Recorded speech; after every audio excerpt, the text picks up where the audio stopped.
धर्मपठावर विराजमान पूज्य बाबूसिंहजी महाराज,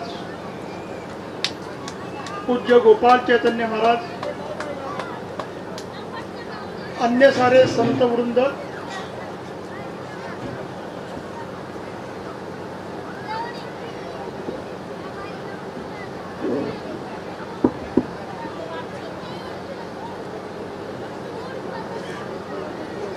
या परिसरातील आणि या कार्यक्रमाला मुद्दामून विविध ठिकाणून आलेले बंजारा समाजाचे प्रमुख स्त्री पुरुष नाईक कारभारी, अन्य सामाजिक राजकीय कार्यकर्ते,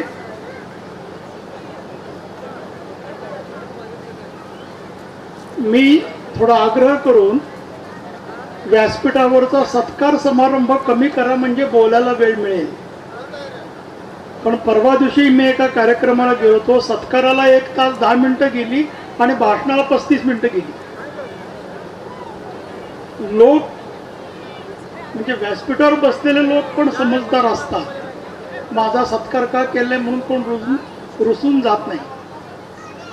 अशा या कार्यक्रमात माझ्या आग्रहामुळे ज्यांचा सत्कार राहिला असेल किंवा करता आला नसेल अशा सगळ्यांची मी क्षमा प्रार्थी. पण कार्यक्रमाची पत्रिका मला मुंबईला आली होती 2 ते 9, 9 ते 2, आणि त्यामुळे 2 वाजता कार्यक्रम संपेल असं गृहीत धरून मी पुढचे कार्यक्रम दिलेत. आणि मी राजकीय पुढारी नाही आहे. राजकीय पुढारी 4 वाजता येतो म्हणले 6 वाजता गेले तरी राजकीय कार्यकर्ते थांबतात. सामाजिक कार्यकर्ते असे थांबतातच असा अनुभव नाही. आणि ते जरी थांबत असले तरी आपण पण वेळ पाळली पाहिजे. या भूमिकेतून मी थोडा कार्यक्रम वेळेत पूर्ण करण्याचा आग्रह धरला. त्यामुळे आयोजकांना, संयोजकांना आणि आपल्यापैकी कुणालाही जर थोडी गैरसोय झाली असेल तर मी क्षमा प्रार्थी आहे. खरं तर आजच्या या कार्यक्रमाला मी यावं असं माझ्याकडं धार्मिक कुठली जबाबदारी नाही. धार्मिक कुठली जबाबदारी नाही म्हणजे कलशारोहणाचा कार्यक्रम कुठल्या तरी धार्मिक संतांनी, संन्यास्यांनी असा करावा असा परंपरेनं प्रघात आहे.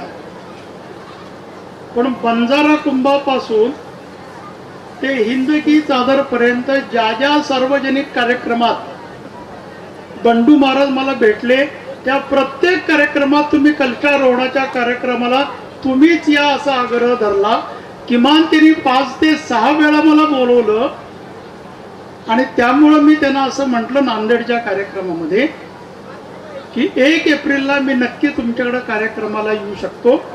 कारण नांदेड जिल्ह्यामध्ये अन्य 2-4 कार्यक्रम याला जोडून मी घेतले होते. आणि म्हणून बंडू महाराजांना दिलेला शब्द पूर्ण करण्यासाठी मी इथं आलेलो आहे. आणि मी तो शब्द पूर्ण केला ह्याचा मला आनंद आहे. कुठल्याही व्यक्तीला धर्मपालन करायचं म्हणजे काय? धर्मपालन करायचं म्हणजे देवीची पूजा करायची, संतांची पूजा करायची. पण देवीची आणि संतांची पूजा करायची कशासाठी? आपल्याकडे असं एक वचन आहे, शिवम भूत्वा शिवम यजेत. शंकराची पूजा करायची असेल तर स्वतः शंकर बनण्याचा प्रयत्न करणे. देवीची पूजा करायची असेल तर देवीमध्ये जे गुण आहेत ते सगळे गुण माझ्यामध्ये यावेत असा प्रयत्न करणे. सेवालाल महाराजांची पूजा करायची असेल तर सेवालाल महाराज बनण्याचा प्रयत्न करणे. पण हिंदू समाजाला उलटी सवय लागली आहे.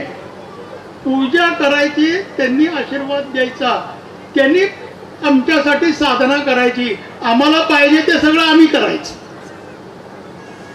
असं केलं तर ईश्वर आपली परिस्थिती बदलणार नाही.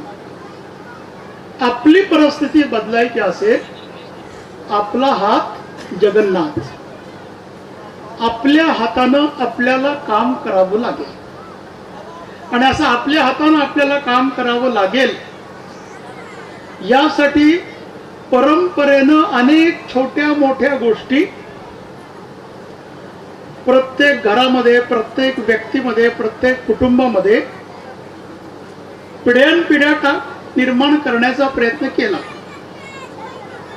पण त्या निर्माण करण्याचा प्रयत्न केल्यानंतर त्या कशासाठी केल्या हे लक्षात न आल्यामुळे कर्मकांड राहिलं आणि व्यवहार बदलला. कर्मकांड राहिलं आणि व्यवहार बदलला म्हणजे काय? इथं शेकडो लोकांच्या कपाळावर मला गंध दिसते किंवा अष्टगंध लावलेला दिसते.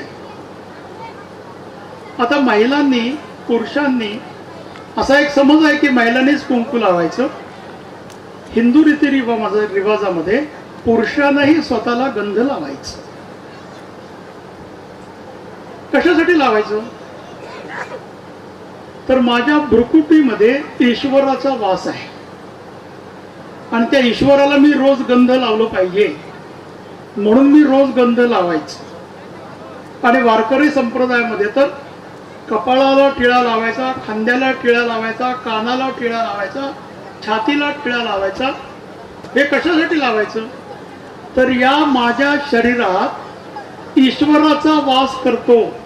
माझ्या शरीरातच ईश्वर राहतो आणि जर माझ्या शरीरात ईश्वर राहतो तर माझ्या शरीरातून माझ्या वाणीनं योग्य शब्द वापरला पाहिजे, माझ्या कानानं योग्य शब्द ऐकला पाहिजे, माझ्या हातानं योग्य काम केलं पाहिजे.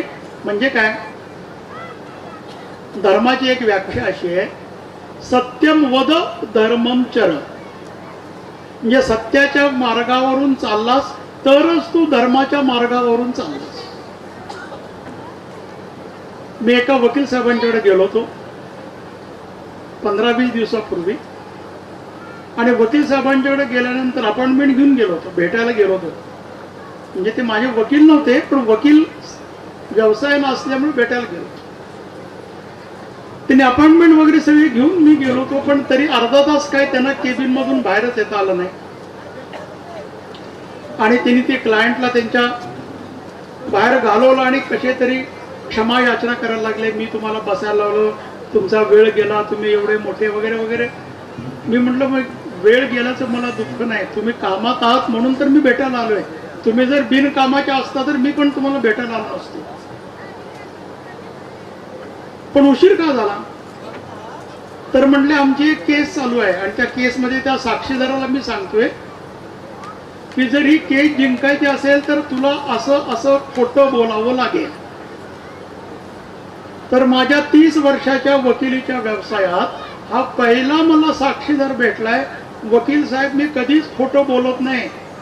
पोरं बाळांचं भलं व्हायचं असेल तर मला खरंच बोललं पाहिजे आणि तुम्ही मला खोटं बोलायला कसं सांगताय?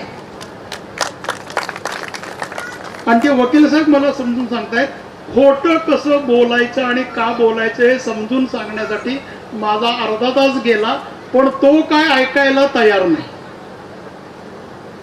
मी म्हटलं पहिल्यांदाच. मग बाकीचे क्लायंट ते म्हटले हा असं म्हणतोय की पोरं बाळ आहे त्यांचं भलं व्हायला पाहिजे, मी खोटं बोलणार नाही. आणि बाकीचे साक्षीदारांना मी ज्यावेळी म्हणतो की तुला खोटं बोललं पाहिजे, खोटं बोलता येईल का? तर तू म्हणते वकील साहेब न खोटं बोलायला यायला काय झालं, पोरं बाळांचं भलं केलं पाहिजे म्हणून मला खोटं बोललंच पाहिजे.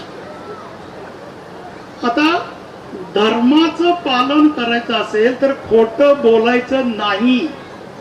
हे वर्षानुवर्ष चाललंय.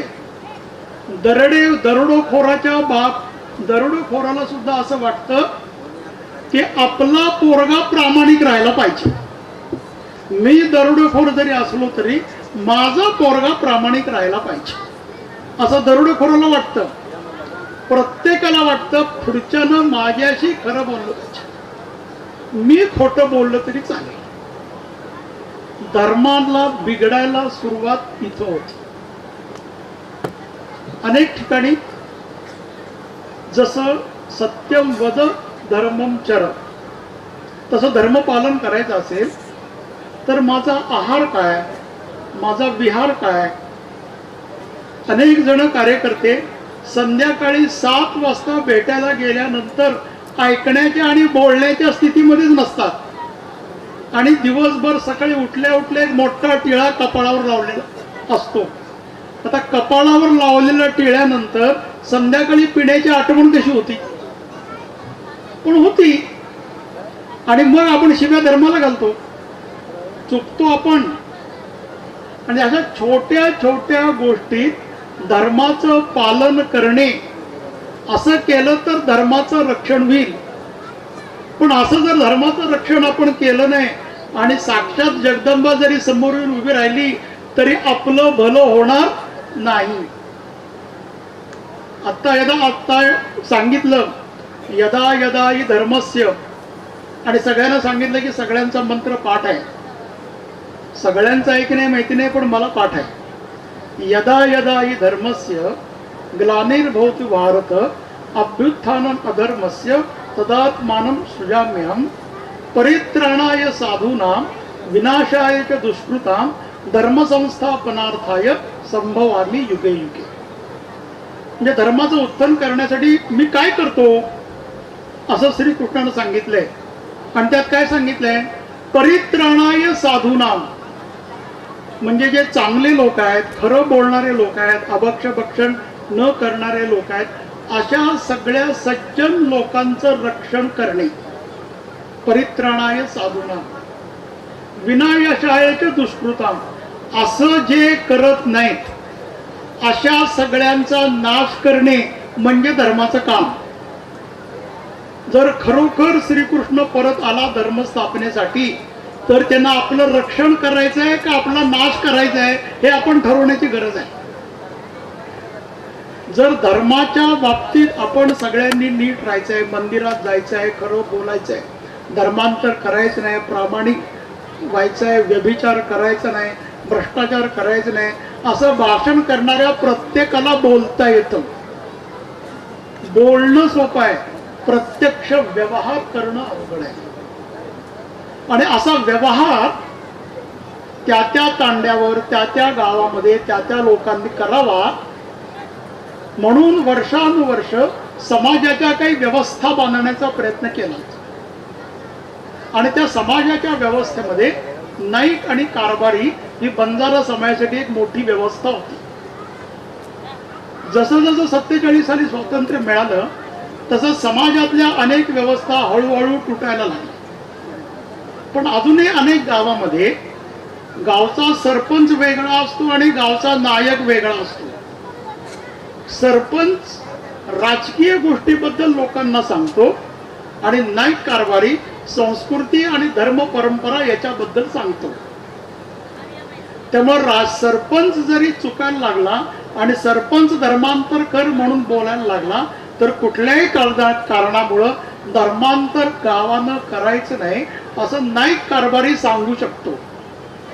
आणि म्हणून अशा नाईक कारभाऱ्यांच्या आधारावर महाराष्ट्रात बंजारा कुंभाच्या आधी आणि बंजारा कुंभांच्या नंतर नाईक कारभाऱ्यांच्या इतक्या सभा आम्ही करण्याचा प्रयत्न केला की त्या सगळ्यांचा, म्हणजे इथले बसलेल्या सगळ्या नाईक कारभारी, बंजारा समाजामधले सगळे संत, सगळे भजनकरी, या सगळ्यांचं वंदन करायला मी आलोय.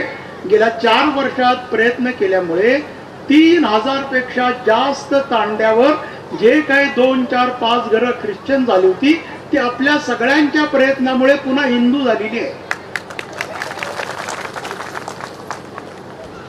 पण एकदा ती हिंदू झाल्यानंतर ती पुन्हा हिंदू राहिली पाहिजे. कारण ख्रिश्चन मिशनरी परत परत संपर्काला येतील आणि ती राहिली पाहिजे असती तर श्रद्धास्थानं नीट टिकली पाहिजेत आणि श्रद्धास्थानं नवीन नवीन निर्माण केली पाहिजेत. श्रद्धास्थान किती छोटं आहे किंवा किती मोठं आहे ह्याच्याशी श्रद्धा ठरत नाही. स्वामी विवेकानंदांनी अमेरिकेमध्ये आपल्या परंपरेत सांगितलेली एक कथा संपूर्ण जगामध्ये प्रसिद्ध केली होती. एका विधवा महिलेचा एक छोटा मुलगा जंगलातून रस्ता पार करायचा आणि रोज शाळेत जायचं, आणि हिला रोजगाराला जायचं, कामाला जावं लागायचं. त्यामुळे त्याला सोबत देणारा कोण नसायचा. आणि त्यामुळं ती आई त्या मुलाला सांगायची, तू काय काळजी करू नकोस, तू जंगलात जाताना जंगलात गोपाळ दादा राहतो, तो गोपाळ दादा तुझं रक्षण करेल. तुला जर भीती वाटायला लागली तर गोपाळ दादा मला भीती वाटते अशी तू हाक मार, गोपाळ दादा तुझ्या मदतीला येईल. आणि हा छोट्या मुलाची श्रद्धा इतकी निष्कपट होती की कधी पाऊस आला, कधी जंगलाचा वारा जोरात सुरू झाला, परतताना कधी अंधार आला तर हा जोरात ओरडायचा, गोपाळ दादा मला भीती वाटते. आणि गोपाळ दादा ये म्हणून श्रीकृष्ण गोपाळ दादा म्हणून त्याला जंगलाच्या बाहेर पाठवायचा. एक दिवस ज्यावेळी सगळा कार्यक्रम पूर्ण झाला आणि गुरु शिष्य परंपरे म्हणून त्या शिष्यानं गुरुला भेट द्यायची ठरवली. या मुलाकडे काहीच नव्हतं. बाकीचे सगळे शिष्य कोण जड जवाईर धान्य असं घेऊन चाललं होतं. मग यांनी गोपाळ दादाला, मला आता माझ्याकडं काही नाहीच आहे असं म्हणून गोपाळ दादानं एक गडूभर दूध त्याला गडू दिला आणि हा गडू तू तुझ्या गुरुजींना दे. ते गेल्याबरोबर सगळी मुलं हसायला लागली. कुणी एक मणभर तांदूळ आणले, कुणी एक तोळाभर सोनं आणले आणि एक गडूभर दूध. पण गुरुजींची त्या गोपाळ दादावर श्रद्धा असल्यामुळे त्याला सांगितलं की पातेल्यात दूध खाली करून घ्या. दूध खाली केलं की गडू पुन्हा भरायचा. अशी त्या आश्रमामधली सगळी भांडी भरली तरी त्या गडूमध्ये दूध शिल्लक राहिलं होतं. असं सतत धारयते इति श्रद्धा. श्रद्धा ही असलाच देव तर माझं भलं कर असं नाही. माझं दुर्दैवानं वाईट झालं तरी त्याच्यामुळे माझं भलंच आहे आणि माझं भलं झालं तरी माझं भलंच आहे असं ईश्वरावर अतूट श्रद्धा असली की प्रत्येकाचं भलंच होतं. अशी श्रद्धा या मंदिरांच्या स्थानातून निर्माण होते. अशी श्रद्धा हिंदू समाजात निर्माण करण्यासाठी अशी मंदिर आहेत. आता मी इथं स्टेजवर आल्यानंतर मला एक कागद आलाय, कोणी दिलाय मला माहिती नाही, की बंजारा समाजाच्या एसटी दर्जाबद्दल आपण बोलावं. मी कोणी आमदार खासदार भाजपचा प्रतिनिधी भाजपचा सदस्य पण नाही आहे. त्यामुळं कोणाला किती रिझर्वेशन द्यावं कोणाला किती रिझर्वेशन देऊ नये हे सरकार ठरवतं. सरकारच्या काही लोकांच्या माझ्या ओळखी आहेत, पण त्या सगळ्या ओळखींचा उपयोग हिंदू समाज हिंदू राहावा म्हणून मी करतो. त्यामुळं बंजारा समाज एसटी राहिला, बंजारा समाज एनटी राहिला, बंजारा समाज एससी राहिला, कारण विविध समाजामध्ये विविध प्रांतामध्ये त्याला विविध दर्जा आहे. या सगळ्या विषयाबद्दल अखिल भारतीय विचार करण्याची गरज आहे. त्यामुळे वेगवेगळ्या प्रांतामध्ये वेगवेगळा स्टेटस आहे. त्यामुळे कुठला स्टेटस महाराष्ट्रात राहावा हे महाराष्ट्रातल्या बंजारा समाजाच्या राजकीय लोकांना आणि सामाजिक लोकांना जे वाटतं ते मला वाटतं. पण आणखीन मला थोडं असं वाटतं, तो एससी असू दे, एसटी असू दे, एनटी असू दे, पण बंजारा समाज हिंदू राहायला पाहिजे. जर तो हिंदू राहिला, आता जे सुप्रीम कोर्टाचा निर्णय आहे, जर तो हिंदू राहिला तरच तो एसटी होऊ शकतो, हिंदू राहिला तरच एनटी होऊ शकतो, हिंदू राहिला तरच एससी होऊ शकतो. जर तो हिंदू राहिला नाही तर एससी एसटी बद्दलची भांडणं, लढाया, संघर्ष, आंदोलन हे करण्यासाठी सुद्धा आपल्याला नैतिक अधिकार राहणार. हे लक्षात घेऊन आपण आता जो स्टेटस आहे त्या स्टेटस मध्ये राहून आपल्या सगळ्यांचं जेवढं आहे त्याच्यापेक्षा जास्त उन्नयन केलं पाहिजे. आणि ते सगळं उन्नयन केवळ सरकारमुळेच होईल असं नाही. अनेक तांड्यांना आता रेव्हेन्यू मार्गदर्शन, रेव्हेन्यू दर्जा मिळालाय, तांड्या समिती मिळाल्या, अनेक ठिकाणी पाणी आले, घरं देण्याचा विषय सुरू झालेला आहे, पोहरा देवीला नगर भवन बांधायचं चाललंय. या सरकारनं अनेक गोष्टी बंजारा समाजासाठी केल्यात, अजूनही केल्या पाहिजेत. पण सरकार सगळ्यांचा उद्धार करू शकत नाही. स्वतःचा उद्धार स्वतःलाच करावा लागतो. आणि जर स्वतःचा उद्धार स्वतःला करायचा आहे हे जर आपण विसरलो तर सरकारनं कितीही दिलं तरी आणखी मोठा कटोरा घेऊन जायची सवय लागेल. आणि त्यामुळे हे लक्षात घेऊन सरकारची योग्य ती मदत घेतलीच पाहिजे, कारण सरकारचं ते दायित्व आहे. सरकार कोणावरती उपकार करत नाही. पण त्याचबरोबर आपल्याला जर आपला चांगला माणूस व्हायचा असेल तर आपल्याकडे अशी मान्यता आहे, कुठल्याही मंदिरात जायचं असेल तर कुठल्याही गृहस्थानं रिकाम्या हातानं जायचं नाही. पेढे घेऊन जायचे, फुटाणे घेऊन जायचे, हार घेऊन जायचा. मंदिरात जायचं असेल तर काहीतरी द्यायचं. कुठल्या तरी संतांना भेटायचं असेल तर काहीतरी द्यायचं. 2 रुपये, 5 रुपये, 10 रुपये असं काहीतरी द्यायचं. आणि ते द्यायचं कुणी? गृहस्थ आश्रम पाळणाऱ्या माणसानं अन्न, वस्त्र, निवारा, आरोग्य यासाठी स्वतःच्या कर्तव्यातून कमवायचा प्रयत्न करायचा. आजकाल अनेक राजकीय नेते सगळ्यांची एक यात्रा काढतात, बस करून सगळ्यांना यात्रा घडवून आणतात. असं यात्रेत जाणाऱ्या सगळ्यांना मी सांगतो, लोकांनी खर्च केलेल्या यात्रेत पुण्य तुम्हाला मिळत नाही. जो खर्च करतो त्याला पुण्य मिळतं. तुम्हाला जर पुण्य पाहिजे असेल तर स्वकष्टार्जित धनाच्या आधारावर ईश्वराचं दर्शन घेण्याचा प्रयत्न केला पाहिजे. आता माझं हे सगळं भाषण अराजकीय आहे. मी तुम्हाला तांडा, तुम्हाला पाणी मिळेल, सवलत मिळेल असलं काही म्हणत नाही, म्हणू शकणार नाही, कारण मी देऊ शकणार नाही. जे मी देऊ शकणार नाही ते मी बोलू शकणार नाही, कारण सत्यम वद धर्मम चर असं बोला असं मी तुम्हाला सांगतोय. जर माझ्या बोलण्याचा काहीतरी परिणाम तुमच्यावर व्हायचा असेल तर मी पण सत्यच बोललं पाहिजे. त्यामुळं कुठलंही आश्वासन द्यायला मी आलेलो नाही. पण गेल्या 3-4 वर्ष संपूर्ण महाराष्ट्रामध्ये बंजारा कुंभ, बंजारा कुंभानंतर हिंदकी चादर, हिंदकी चादर नंतर नाईक कारभाऱ्यांच्या परिषदा, अशी छोटी छोटी अनेक ठिकाणी निर्माण होणारी मंदिरं, या सगळ्यांच्या वतीनं माणसांच्यातला चांगुलपणा निर्माण व्हायला लागलाय. आणि तो चांगुलपणा निर्माण झालाय, तो चांगुलपणा निर्माण करणारे सगळेजण इथं बसलेत. अशा सगळ्यांचं दर्शन करण्यासाठी मी अशा कार्यक्रमात येतो.